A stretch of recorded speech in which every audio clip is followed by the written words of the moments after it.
கிருஷ்ணகிரி மாவட்டம் ஓசூரில் நடந்த முதலீட்டாளர்கள் மாநாட்டில் ரூபாய் 24,307 கோடியில் 92 நிறுவனங்களுடன் புரிந்துணர்வு ஒப்பந்தங்கள் கையெழுத்தாகியுள்ளது. சுமார் 50,000 பேருக்கு வேலைவாய்ப்பு கிடைக்கும் என்று தெரிவிக்கப்பட்டுள்ளது. தொழில், முதலீட்டு ஊக்குவிப்பு மற்றும் வர்த்தகத்துறை சார்பில் ஓசூரில் நடைபெற்ற முதலீட்டாளர்கள் மாநாட்டில் ரூபாய் 23,303.15 கோடி முதலீட்டில் 44,870 நபர்களுக்கு வேலைவாய்ப்புகள் வழங்கிடும் வகையில் 53 புரிந்துணர்வு ஒப்பந்தங்கள் முதல்வர் ஸ்டாலின் முன்னிலையில் மேற்கொள்ளப்பட்டன.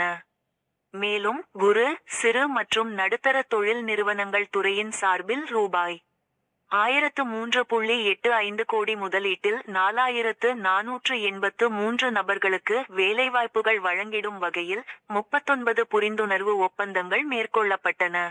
இந்த நிகழ்வில் முதல்வர் ஸ்டாலின் பேசியதாவது: கிருஷ்ணகிரி மாவட்டத்தில் மொத்தம் 1,00,000 சிறு, குறு, நடுத்தர நிறுவனங்கள் இயங்கி வருகிறது. ஓசூர் தொழில் வளர்ச்சிக்காக நாம் செய்தது சிப்காட் தொழில் பூங்கா. இதில் 371 தொழிற்சாலைகள் இயங்கி வருகிறது. 2 லட்சத்திற்கும் அதிகமான தொழிலாளர்கள் வேலைவாய்ப்பு வழங்கப்பட்டு வருகிறது. இந்த சிப்காட்டில் தடையில்லா மீன் வழங்க நீர் சுத்திகரிப்பு நிலையம் அமைக்கும் பணி நடந்து வருகிறது. தொழில்துறை மாற்றத்தை விரைவுபடுத்தும் நோக்கில் போர்ட் இன்குபேட்டர் அமைக்கப்பட்டிருக்கிறது. சூளகிரி பகுதியில் 689 ஏக்கர் பரப்பளவில் ஒரு தொழிற்பூங்கா, பர்கூரில் சிறப்பு பொருளாதாரத்துடன் கூடிய தொழிற்பூங்கா, குருபரப்பள்ளியில் 150 ஏக்கரில் தொழிற்பூங்கா அமைக்கப்பட்டுள்ளது. ரூபாய் 210 கோடி மதிப்பில் இன்று திறந்து வைக்கப்பட்ட பியூச்சர் மொபிலிட்டி பார்க்கில் 22 நிறுவனங்களுக்கு நிலம் ஒதுக்கப்பட்டுள்ளது. ரூபாய் 2,728 கோடி உறுதியளிக்கப்பட்ட முதலீடு பெறப்பட்டுள்ளது.